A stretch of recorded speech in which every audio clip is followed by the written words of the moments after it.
अगला है first chief justice of supreme court. हाँ तभी बने first chief justice of supreme court. तो पहले ही भारत के जो है मुख्य न्यायाधीश थे आपके एच जे कानिया। ये जो है महिला थी शायद, नहीं ये पुरुष ही होंगे, क्योंकि महिला का इंतजार तो आज भी है। महिला अभी तक नहीं बनी, एक भी महिला आज तक जो है सुप्रीम कोर्ट की जज नहीं बनी है, मतलब चीफ जस्टिस नहीं बनी है। और शायद 2026 या 2027 में बी नाग रत्ना शायद बनेंगी पहली भारत की चीफ जस्टिस महिला, समझे, 2027 या 26 में बनेंगी। ठीक है, तो ये जो है आज तक भारत को जो है अपना अभी चीफ जस्टिस नहीं मिला है। चीफ जस्टिस का कार्यकाल 5 साल होता है। 5 साल नहीं, देखा जाए तो 65 साल उम्र अगर जिसकी पहली हो जाती है, और ज्यादातर उनको 63 या 64 तरफ दिया जाता है, और बचता कुछ ही नहीं उनके पास। लेकिन ये है कि उनके पास इम्यूनिटी पूरी होती है। इम्यूनिटी मतलब उनके फैसले को कोई प्रभावित नहीं कर सकता। मतलब अब उनके पास, अब यही जज के पास ना हो, जैसे मान लो जज कोई डिसीजन ले और कल को उसको हटा दिया जाए, तो फिर तो जज प्रिपेयर ही करेगा, फिर वो डिसीजन नहीं ले पाएगा। इसलिए सुप्रीम अरे नहीं, अरे पूरी टीम होती है, सब चूज करते हैं। जो सुप्रीम कोर्ट में 33 जज होते हैं, वो बाकायदा परामर्श उनका होता है, फिर लॉ कमीशन जो होती है उसका परामर्श होता है, फिर प्रधानमंत्री, फिर उनकी कैबिनेट, फिर प्रेसिडेंट, ये सब मिला जुला करके तब जो है अल्टीमेटली फाइनल किया जाता है कि सुप्रीम कोर्ट ऑफ इंडिया का चीफ जस्टिस कौन बनेगा। और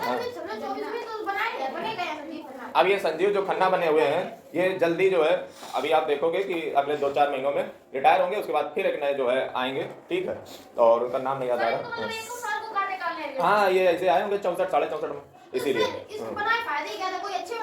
अरे तुम उल्लू आदमी हो।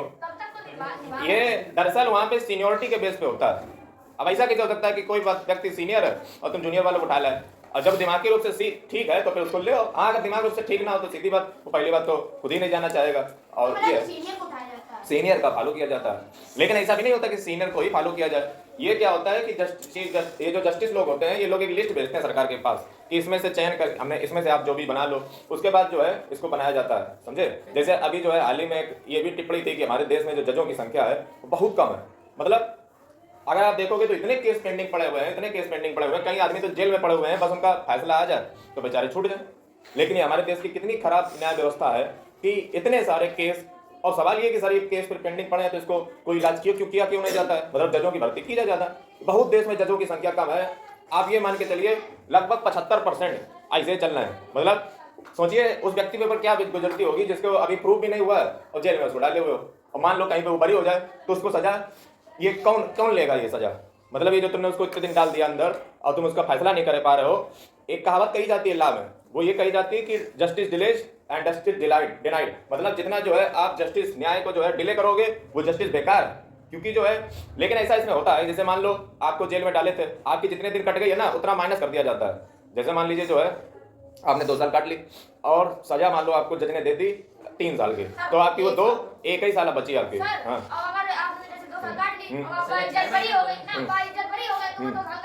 हाँ अब यही तो बस बात है कि मान लो कुछ सजा ही ना मिली, फिर ये 2 साल का कौन भुक्तभोगी होगा। तो सर जिसने आपके ऊपर सजा लगाई है उससे पेनल्टी ऐसा होता है, कई बार ऐसा होता है। जैसे अभी 2-3 महीने पहले का ऐसा था जिसमें जो है एक व्यक्ति विशेष ने जो है एक दूसरे विशेष पे लगाया और उसमें जो है अल्टीमेटली फिर झूठ पाया गया, तो जज ने जो है उस दूसरे वाले को जेल में डलवा दिया कि अब इतने दिन तुम काटो जा करके। ऐसा लेकिन सभी जज नहीं करते हैं। वो जज की डिस्क्रिशनरी पावर होती है, वो चाहे तो कुछ भी दंड से जो है आपको दंडित कर सकता है। जैसे कोई तो जो है इस बात से दंडित कर सकता है कि तुम जो है इस मंदिर में सेवा करोगे इतने दिन, या तुम जो है इनके चप्पल या जूते ये सब सफाई करोगे, या ऐसे भी सजा मिल चुकी है। जैसे अभी पंजाब का मैटर था, तो पंजाब में एक व्यक्ति था, उसको चप्पल साफ करने की सजा दे दी गई थी। तो हमें तो तब भी ठीक लगता है, अरे वहाँ वही तो अरे साफ कर देंगे, उसमें क्या जाता है, पैसे नहीं बात कर रहे हैं। अरे जेल से कम तो बाहर निकलोगे, कम से कम आजादी की सांस तो ले लोगे। हाँ बाहर के लोगों को देखोगे।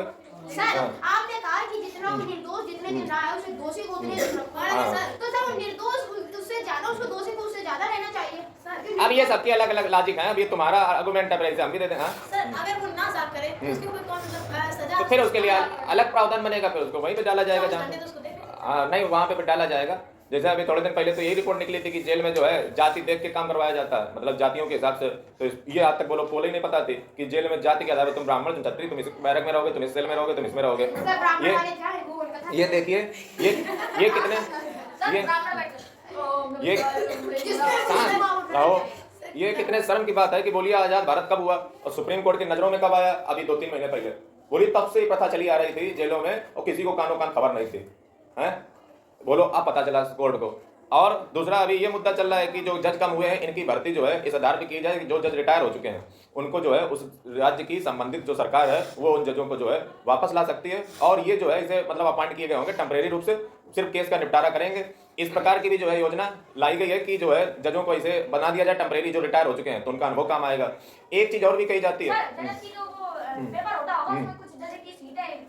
फिक्स होती है, जैसे मान लो, अरे सीटें तो बढ़ा सकते हो, वो तो बात तुम्हारी ठीक है, लेकिन जज हमारे देश में बहुत ही ज्यादा कम है। जैसे तुमने कहा सीट बढ़ा दो, फिर एक चीज ये भी तो निकल के आती है, जैसे जज का एग्जाम ऊपर टफ नहीं होता है। अब हमें ये बता दें कि अगर देखा जाए तो मतलब होता है, हम ये नहीं कह रहे हैं, ठीक है, लेकिन देखा जाए तो एक ही विषय में पढ़ना है, ला ला ला ला, बस एक ही चीज पढ़नी है, और मतलब ला कानून, तो पॉलिटिक्स नहीं, ला ही से होता है, कानून होता है, और इसी को पढ़ करके मतलब लंबा सिलेबस थोड़ा होता है ला का, उसी को पढ़ करके वो जज बन जाते हैं।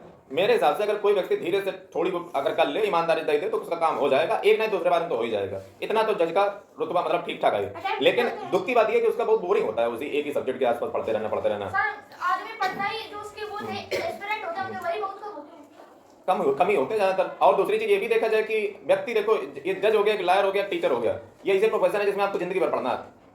आप अगर पढ़ोगे नहीं तो आपको करंट का पता नहीं रहेगा कि इस केस में क्या हुआ, इस केस में क्या, बहुत पढ़ना पड़ता है। जिंदगी तुम आए काम करके फिर पढ़ने लगे, क्योंकि पढ़ोगे नहीं तो तुम्हें समझ ही नहीं आएगा कि सुप्रीम कोर्ट ने आज क्या बोला क्या नहीं बोला, फिर लड़ोगे कैसे।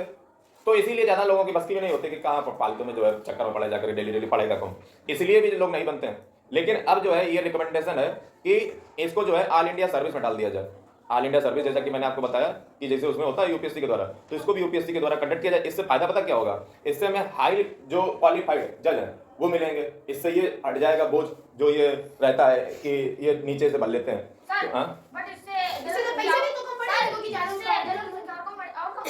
कम कहाँ होगी, बढ़ेगी, तुम बता रहे नहीं। अरे कोई ना कोई तो निकलेगा, सीट तो उतनी होती है, टप से क्या लेना देना, नंबर चाहे नंबर तो वो तो आएंगे उसे भी, टप से क्या लेना देना। ऐसा थोड़ी ना होता कि आदमी नहीं आएगा। अब जैसे मान लो 10 बच्चे हमें सेलेक्ट करने हैं तो 10 तो हम सीरियल से उठा लेते हैं पहले, इससे ये थोड़ा ना कि 10 बच्चे उसमें जरूरी है बेंच मार्क थोड़ा सेट करना है कि इतने नंबर लाने हैं, ये तो सेट नहीं है। तो ये इस लॉजिक से सोचो। अगला फर्स्ट डिफेंस मिनिस्टर जो है बलदेव सिंह जी थे, ये भारत के पहले रक्षा मंत्री थे बलदेव सिंह जी। और अगला है फर्स्ट वुमेन कमर्शियल पायलट, यानी कि भारत की पहली महिला जो है कमर्शियल पायलट ध्रुव बनर्जी जी थी। फर्स्ट कमर्शियल का मतलब ये हुआ कि जो प्राइवेट जो विमान होते हैं, मतलब जो है जो सवारी को उठा करके ले जाने वाले, उन्हीं को जो है कमर्शियल कैटेगरी में लाते। अगला first to receive Jnanpith award, तो ज्ञानपीठ अवार्ड जो है क्या लिखा देखिए, जो ज्ञान होता है ना वो ज्ञान, समझे। इसलिए जो है जब यज्ञ आप कहते हो तो यज्ञ कहा जाता है, यज्ञ, समझे, यानी कि जो ज्ञान होता है वो ज्ञान होता है सही अर्थों में कहा जाए। इसलिए जब आप किसी भी शुद्ध हिंदी वक्ता को देखोगे तो यज्ञ नहीं उसको यज्ञ कहेगा, समझे। इसी प्रकार से जो है इसको जो ज्ञानपीठ लिखा हुआ है वो ज्ञानपीठ नहीं ज्ञानपीठ पुरस्कार है। और इसको जो है हम ये मिलता कायम है, तो ये मिलता है जो साहित्य के क्षेत्र में, मतलब लिटरेचर के क्षेत्र में कोई अच्छा काम करते हैं। जैसे मान लीजिए हिंदी के क्षेत्र के कई सारे कवि हैं, समझे, ऐसे ही जो है इंग्लिश के भी कई सारे कवि हैं। अरे विलियम शेक्सपियर तो उनके जलवे अलग है, हाँ, लियोनार्डो दा विंसी, हाँ, लेकिन वो लिटरेचर कहाँ लिखते थे? अच्छा थे, हाँ। इसी प्रकार से जो है मतलब इंग्लिश अरिस्टोटल लिखता था, अरिस्टोटल नहीं, थॉट तो उसके अच्छे हैं। अरिस्टोटल काफी विद्वान आदमी है, समझ रहे हो, उसने जो है तुम्हारा दिमाग घुमा देगा। अरिस्टोटल हो गया, प्लेटो हो गया, सुक्रेटिस हो गए, और कई सारे जो है ये सब एक ही परंपरा के हैं। सबसे पहले प्लेटो है, प्लेटो का शिष्य था सुकरात का शिष्य था, नहीं सुकरात का शिष्य था प्लेटो का शिष्य था अरिस्टोटल। ये सब तीनों एक ही नहीं, हम बता रहे बट। अगला देखिए फर्स्ट वुमेन, अच्छा हो गया, first to reach Mount Everest without oxygen, बिना ऑक्सीजन के जो है माउंट एवरेस्ट जो है चढ़ने वाला पहला व्यक्ति कौन था? फुडोर जी। अगला बच गए होंगे। First to receive Stalin prize. Stalin prize जो है ये सबसे पहले किसको मिला था? तो ये जो है सैफुद्दीन किचलू। हाँ, अभी यही बोलने वाले थे, बाकी किसी को नहीं पता है। जलियांवाला बाग हत्याकांड के पीछे इन्हीं को तो गिरफ्तार किया गया था। फर्स्ट वुमेन इन स्पेस, पहली महिला जो है स्पेस में जाने वाली, तो ये जो है कल्पना चावला थी। कल्पना चावला गई तो अपने इंडिया से, लेकिन देखो फ्लैग किसका लगा है? अरे तो उसकी तरफ से नासा नहीं होगा, नासा की ओर से गई, और पहली बात ये इंडिया की थी, इंडिया की ओरिजिन की थी। इंडिया ओरिजिन की थी ना कि इंडियन की? अरे 3 प्रकार के आदमी होते हैं ना, जैसे एक तो होते हैं इंडियन, एक होते हैं इंडियन एनआरआई, एक होते हैं ओसीआई, एक होते हैं पीआईओ। 4 प्रकार के इंडियन होते हैं। तो ये पीआईओ है, पर्सन ऑफ इंडियन ओरिजिन, समझ रहे हो? मतलब भारतीय मूल की है, ना कि भारतीय। जैसे कमला हैरिस, ये जो है भारतीय मूल की है, लेकिन भारतीय नहीं है, ये आप समझिए। इनके पास उसकी यूएसए की मतलब पिता फादर या मदर ऐसे रहे होंगे ये। सर जैसे वो क्या अभी बने थे जो प्रेसिडेंट प्राइम मिनिस्टर बने थे इंग्लैंड के, क्या नाम उनका? ऋषि सुनक। कल जो है साइंटिस्ट को एक चीज और हाथ लगी है, वो है आइंस्टीन रिंग। समझ रहे? आइंस्टीन रिंग जो है ये हाथ लगी है, तो उस पर जो है रिसर्च होगी, इससे हमें एवोल्यूशन अपने यूनिवर्स का कैसे हुआ उसके बारे में पता चलेगा। और एक जो है एस्ट्रोनॉट 1% चांस है 2028 के तरफ उसके भी जो है धरती से टकराने के, ठीक है? 2028 की तरफ 1% चांस बहुत बड़ा माना जाता है साइंस की दुनिया में, हालांकि होना तो ये बहुत ही नहीं चाहिए, समझ रहे? तो 1% चांस है, यानी कि टकरा सकता है। और ये अभी तो दिख रहा है, अप्रैल 2025 के बाद दिखना बंद हो जाएगा, और फिर ये 2028 तरफ फिर वापस आएगा। तो इसमें क्या बात है, मतलब इसमें जो है घबराने की बात नहीं है, क्योंकि ऐसा पहली बार नहीं हो रहा है, 2013 में भी हो चुका है। 2013 में रसिया में जो है टकराया था, जिससे 30 से 35 गुना ज़्यादा भारी विस्फोट हुआ था रसिया में। मतलब ये अब सवाल ये कि इसको रोका कैसे जा सकता है? रोकने के इसके 2-3 तरीके हैं। पहला तो ये उसकी दिशा को भ्रमित कर दें, और सवाल ये कि करने जाएगा कौन? ऐसा थोड़ी ना कि जो है ऐसा कैसे हो सकता है कि दिशा को भ्रमित कर दें? तो दिशा को भ्रमित करने के लिए जो है नासा ने ऑलरेडी जो है कुछ टेस्ट कर चुका है। जैसे मैं आपकी जानकारी के लिए बता दूं, कौन बनेगा करोड़पति में पूछा गया था क्वेश्चन कि उस कौन सा मिशन है जिससे नासा ने किसी एक ऑब्जेक्ट को जो आउट स्पेस था उसको जो है उसकी दिशा को मोड़ दिया था या उसको तोड़ दिया था ऊपर ही पे। तो वो मिशन का नाम था मिशन डार्ट। समझे? इसमें नासा करती क्या है? इसमें सिंपली सा जो है यहाँ से कुछ छोड़ा जाता है और वो हवा में ही वहाँ पे मार के ढेर कर देता है, समझ रहे? यानी कि जो है ये मिशन डार्ट के तहत नासा ने अचीव कर लिया है। ये ऐसा हो सकता है। तो सर हाँ। इतना बड़ा इंस्ट्रूमेंट दे सकता है? अब वही तो बात है, समझ रहे? तो डार्ट के तहत दिशा कौन से भ्रमित करता? क्या वो अरे जब टकराएगा जाकर के तो चांसेस हैं, दिशा थोड़ी तो भ्रमित होगी, समझ रहे? सर पता चला 1% चांस है, उसने टकरा दिया जाके, पता चला दिशा इसी मुड़ में पूरा घूम गया। यही तो दिक्कत की बात है।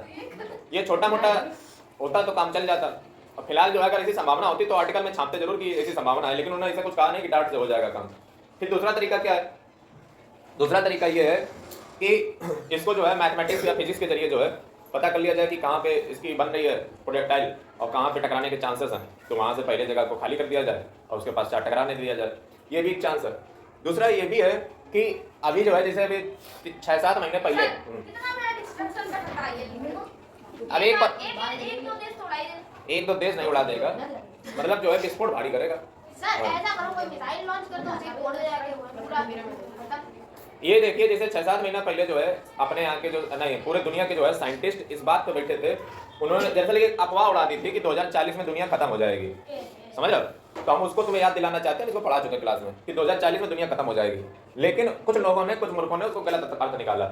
वो दरअसल इस बात का परिचायक था कि 2040 में जो है दुनिया अगर मान लो बाई चांस एस्ट्रॉयड या जो है किसी की वजह से खत्म होने वाली हो, तो हम क्या प्लान कर सकते हैं, कैसे जो है बचा सकते हैं? तो ये सवाल था। मतलब 2040 में जो है अगर बाई चांस ऐसा होने वाला हो तो दुनिया भर के साइंटिस्ट आए थे, उन्होंने अपने अपने मत दिए, तो सोचिए जब दुनिया भर के साइंटिस्ट ने अपनी अपनी बात बोली होंगी तो बहुत सारे सोल्यूशन निकल के आए होंगे, समझ रहे? और आज देखो घड़ी भी आ गई कि 2040 तो नहीं 2028 है, समझ रहे हो? तो ये ज्ञान काम आता है, इससे जो है पूरा नॉलेज बैंक बनाया जाता है कि क्या क्या जो है लोगों ने अपने आर्गुमेंट दिए थे, कैसे जो है रोका जा सकता है। मतलब ये मिशन, मतलब ये एक तरीके से जिसने टेस्ट करना, मतलब टेस्ट भी इसको नहीं कहेंगे, मतलब पहले से जो है पायलट प्रोजेक्ट के तरीके से सोचा गया कि ऐसा अगर हो जाए तो करेंगे क्या, समझ रहे? तो ये मतलब एक तरीके से मान लो कि नकली में तरीका था, मतलब मॉक टेस्ट टाइप का मान लो कि कुछ होना धोना नहीं है, लेकिन बस मान लिया है तो करेंगे क्या, इस पे बात करो। तो फिलहाल ये हो चुका है। अब ये जब जो है धरती पे टकराएगा आकर के तो सीधी सी बात विस्फोट भी, लेकिन इसके फायदे भी होते हैं। फायदे ये होगा कि इसकी जो मिट्टी या कुछ भी है, समझ रहे हो, जो भी टकराएगा आकर के, उससे जो है हमें अपने ब्रह्मांड के बारे में सर रिसर्च करने और अच्छे से जानकारी मिल सकेगी। सर क्या बताऊं हाँ, तो सिस्टम बना करने के लिए वर्ड वर्ड सेकंड में आदमी के पेट में छेद करना और मारे करना बड़ा वो भी करना रोज रिसर्च करने की का होता है। तो ये चीज है कि साइंटिस्ट जो है वो इससे जो है कुछ अच्छी चीज निकाल लेंगे। अगला देखिए फोर्स क्या होती है। तो किसी भी चीज को हम जब पुश या पुल करते हैं तो उसी को फोर्स कहते हैं। मतलब जब किसी भी चीज को धक्का दिया जाता है या खींचा जाता है तो फोर्स का ही काम होता है। बिना फोर्स के आप किसी भी चीज में मूवमेंट नहीं कर सकते हो। मतलब जैसे फोर्स बराबर जो होता है वो होता है मास इनटू ए। फोर्स को हिंदी में कहते हैं बल, ठीक है, बल कहते हैं। अब फोर्स होती क्या है? फोर्स जो है, जैसे मैं आपसे पूछूं, ये तो चलो किताबी बात हो गई जो हमने तुम्हें बताई कि फोर्स जो है push or pull an object is called force. ये कच्चा धोके बच्चों को बताई जाती है। तो फोर्स अब जो है डिपेंड किस पे करती है। मतलब फोर्स क्या, मैं आपसे बात करूं तो पूरी दुनिया में ऐसी तो मैं एक चीज बता दूं जिस पर फोर्स ना हो, एक चीज बता दो जिस पर फोर्स ना काम करती हो। प्रकार की जो है अगर देखा जाए, जैसे धरती देख लो, ये मान लो सन है, ये मान लो अर्थ है, या मान लो ये ट्रेन की पटरी है, और इसमें मान लो जो है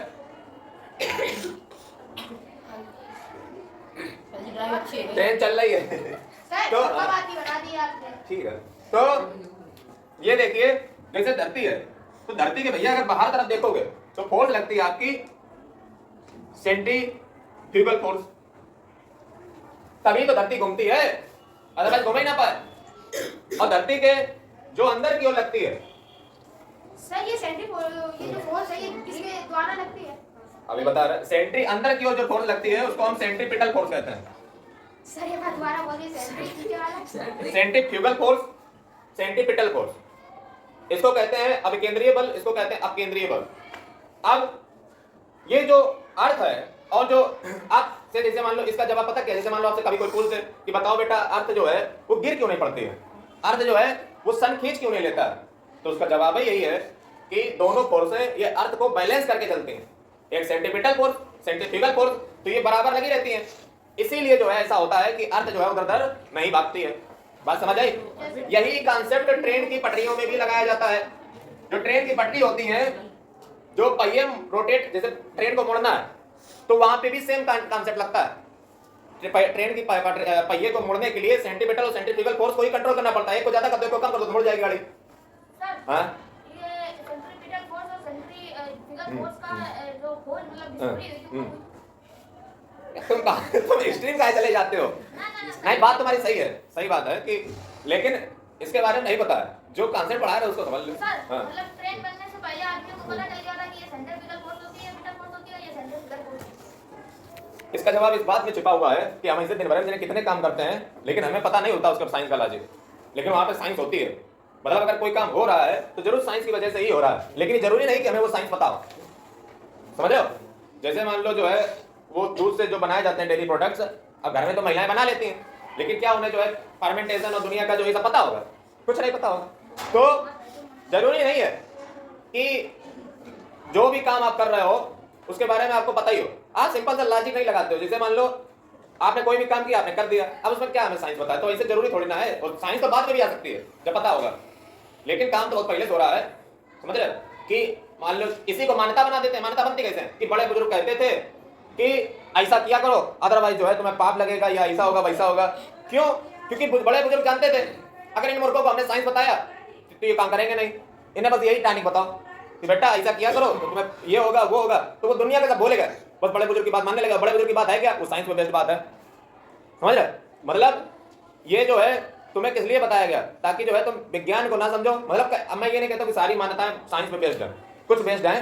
इसीलिए जो है जैसे मान लो कहा जाता है कि, तो मैं याद भी नहीं आता मान्यताएं, जैसे मान लो जो है कुछ कहते हैं कि जो है जब भी खाना खाओ तो जो है चप्पल नहीं उल्टी की जाती, पैर लेकिन आपको नहीं काटे जाते। हाँ ऐसे जो है कुछ कुछ तो जैसे मान्यता बना रखी है, ठीक है, और आसपास नहीं घूमा जाता है शाम को। हाँ, पेड़ के जहाँ ये जैसे मान लो अच्छा एग्जांपल है, तो ये देखो उन्होंने बताना वो साइंस ही चाह रहे हैं तुम्हें। शाम को झाड़ू नहीं लगाई जाती। शाम को हाँ। सर, क्योंकि सर शाम को जैसे पीपल का पेड़ हो गया वो CO2 हाँ, उसके पीछे देखो विज्ञान थी, लेकिन उन्होंने अध्यात्म से उसको जोड़ दिया। कहना हम ये चाह रहे हैं, यानी कि जरूरी नहीं है कि जो तुम काम करो उसके बारे में तुम्हें साइंस पता ही हो। अब इसमें भी ये सेंट्रीफ्यूगल और सेंट्रीपिटल फोर्स लगती किसके बीच में सर? सन ऑब्जेक्ट ये जो सेंट्रीपिटल फोर्स है ना, ये जो है आपकी ग्रेविटेशनल फोर्स ही है। ये जो है ना, इसका दूसरा नाम दे दिया गया है ग्रेविटेशनल फोर्स को ही, मतलब कहते नहीं है, लेकिन यहाँ पे जो ग्रेविटेशनल फोर्स है वही ही सेंट्रीपिटल फोर्स है। जो सेंट्रीपिटल फोर्स है वही एक्ट कर रही है जो ग्रेविटेशनल फोर्स, जो ग्रेविटेशनल फोर्स है वही एक्ट कर रही है जो सेंट्रीपिटल फोर्स। मतलब सन जो है अर्थ को अपनी ओर खींच रहा है। और अंदर से तो सेंट्रीपिटल लग रही है सन के द्वारा, और जो बाहर से सेंट्रीपिटल किसके द्वारा लग रही है? ये सेंट्रीफ्यूगल फोर्स देखो, न्यूटन का थर्ड लॉ याद करो। न्यूटन थर्ड लॉ में कहते हैं कि इक्वल एंड अपोजिट फोर्स लगती है। इक्वल एंड अपोजिट फोर्स लगती है, यानी कि जब भी जैसे मान लो हम दीवार को धक्का दे तो दीवार भी हमें धक्का देगी। इसी प्रकार से जब इधर फोर्स लगेगी तो इधर भी उल्टी फोर्स लगेगी। जैसे मान लो मैं ऐसे कोई भी जो है ऐसे डिल्ला पकड़ लूं हाथों में और इसको रास्ते से ऐसे घुमाने लगूं एकदम छोड़ दूं, तो वो किस डायरेक्शन में जाएगा? जिस डायरेक्शन में जा रहा उसी भाग जाएगा। जैसे मान लो यहाँ पे जो है एकदम तार टूट जाए तो ये यूं भाग जाएगा जाकर के। ये देखिए मैं कहना क्या चाह रहा हूँ, मैं कहना ये चाह रहा हूँ जो सन के आसपास पृथ्वी जो है अपने इलिप्टिकल पाथ में घूमती रहती है, elliptical path point to be noted, elliptical path में जो है जो घूमती रहती है उसी को जो है हम सेंट्री नहीं, जो इलिप्टिकल पाथ में जो है धरती घूमती रहती है, गोल गोल नहीं होती धरती, जो है ऐसे घूमती है कुछ यूं। इलिप्टिकल शब्द आया कहां से? इलिप्टिकल जैसे तुम स्क्वायर पढ़ते हो, रेक्टेंगल पढ़ते हो, ट्रायंगल पढ़ते हो, स्क्वायरन पढ़ते होगे, पैरेललोग्राम पढ़ते होगे, काइट पढ़ते होगे, रोम्बस पढ़ते होगे, ऐसे ही जो है एक्लिप्स भी होता है।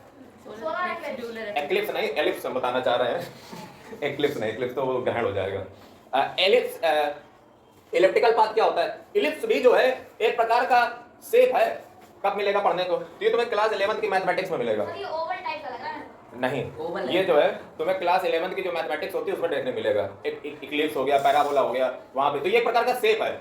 इसकी खास बात क्या है? जैसे स्क्वायर की एक खास बात होती है, स्क्वायर की खास बात क्या होती है? चारों साइडें बराबर होती हैं। रेक्टेंगल की खास बात ये होती है लेंथ ब्रेथ बराबर होती है। ऐसे इसकी भी कुछ है, ऐसे इसकी भी जो है कुछ खास बातें होती हैं। जैसे ये जो साइड है बी और बी, यानी कि ब्रेथ और ब्रेथ, ये दोनों इक्वल होंगी।